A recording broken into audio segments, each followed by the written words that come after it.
Hey guys, this is Reverend Israel Olumide. I've got a few moments with you. I'm just about to step into our Sunday service here in Kingdom Culture, Nottingham. This is the second time I've tried to do this video this morning, so I hope this one works. Very quick. It's about this coronavirus crisis going on around the world and where kingdom leadership comes in. First of all, let me say this. Leaders are born for crisis. Leaders are born for circumstances just like this. And so if you are a leader, especially if you are a kingdom leader, this is the moment. This is the time to be salt, light, and to inspire your people to do so. Now, one of the elements of leadership, which I have learned in many cases the hard way in my life and my career as a leader, especially as a church leader, is that in times of crisis, people need clear, unambiguous, and accurate information. I repeat, clear, unambiguous, and accurate. Crises are exacerbated when people either don't know what's happening or hearing contradicting reports or information. And so our job as leaders is, especially in the church, as community leaders, is to be clear sources of information. Now, there is a dichotomy between our faith as Christians and especially as ministers and the wisdom and the common sense required to keep ourselves correctly in a time such as this. This is a very delicate balance which must be met. We believe that our God will keep us safe. We believe in healing and in health. We believe that no disease of the Egyptians will reach us.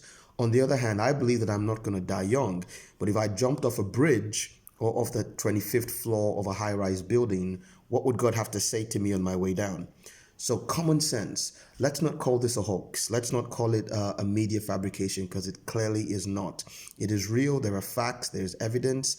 I know personally people who are being asked. I have friends or people who I care about who have been asked to self-quarantine at this point because they have demonstrated certain symptoms. So this is not for show.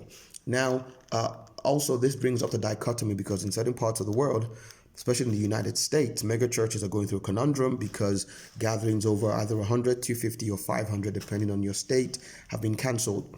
What does this mean? First of all, I think this is a great example of God giving the church an opportunity to practice what we've preached for a long time, that ministry extends beyond a Sunday service. Secondly, I think and I'm not a megachurch pastor, so I'm not defending megachurches, but I think it gives megachurches a critical time to ask themselves, how can we go beyond the large gathering in facilitating ministry? Many of them do a great job about it already. But for those who don't, this is the time God is giving you to really focus on how to be salt and light where the rubber meets the road. Of course, when churches close, there's bills to pay. The mortgage doesn't stop. The gas bill doesn't stop. And whether or not you like mega churches, and I repeat, I'm not defending them. I don't pastor a mega church. Our church is a lot smaller, although it's got a large reach. Is there's hundreds of people on many of these churches' payrolls, staff, people that need to pay, who cannot get paid if the church's reserves or revenue dip. And so if your church has to close, if you believed in that church enough already to be a part of it, and it has to close for a few weeks, please give, please engage online. If you're a leader, start to think about creative ways. I've been screaming about this now for years.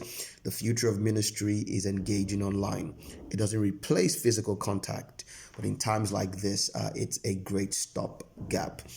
And so you don't have to give the information out today. If you're a leader, take your time, sit with your leadership team, formulate a plan of action, but please communicate it clearly. And finally, if you don't have accurate information, don't say anything. Everybody's talking about how leaders have to talk. Leaders have to talk whenever there's a crisis in the body of Christ. Everybody keeps shouting about how leaders have to respond. I agree about that when it comes to something that's black and white. If there's a moral failure, or an integral failure in the life of a leader, that's black and white. In a case like this, if you don't know what you're talking about, if you're not a doctor, if you haven't done the research, and I don't mean certain propaganda media outlets, I'm talking about fact-based information from the WHO, from the NHS, if you're in the United Kingdom, from reputable expert sources. We must know what the facts are. Then we can interpret those facts through our faith. But we must know what the facts are.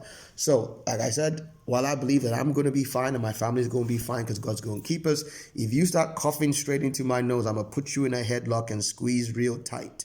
Because, like I said, faith and wisdom are not mutually exclusive. God will do what we cannot do. We must do what we can do.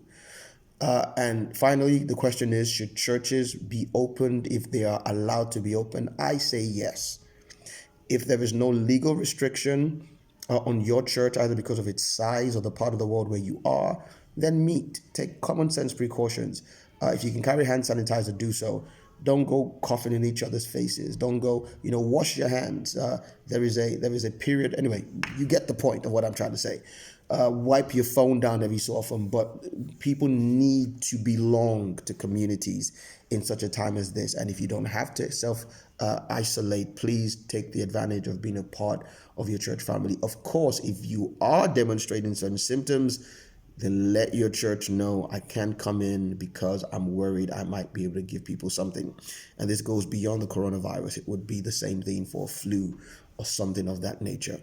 And for those of us who don't have restrictions on going to church, this is an example of what it looks like when your ability to worship God in gatherings is restricted. Now, this is for a valid reason. It could be for persecution in other places. So for those of us who don't have those restrictions, let's value the gift of freedom that we have and take it seriously.